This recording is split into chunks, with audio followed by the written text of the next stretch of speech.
ఈ భక్తులు భూమి మీద జీవించినటువంటి దినాల్లో వారి యొక్క విశ్వాసము ఉన్నతంగా జీవించారు.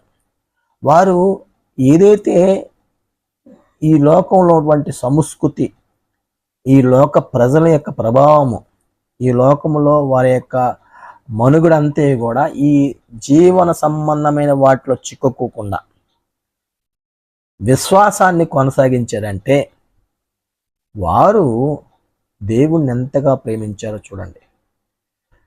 వారు దేవుడిచ్చేటువంటి బహుమానాన్ని ఎంత విలువైనదిగా చూశారో చూడండి.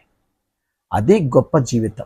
వాళ్ళకి ఆస్తులున్నాయి, వెండి బంగారం కలిగి ఉన్నతమైనటువంటి స్థితిలో భూభాగము, అన్ని గొర్రెలు, ఆస్తులు, మందులు ఎన్నో ఉన్నప్పటికీ వారికి ఉన్నటువంటి డబ్బుని బట్టి కానీ, వారికి ఉన్నటువంటి భూమిని బట్టి కానీ ఏమాత్రం కూడా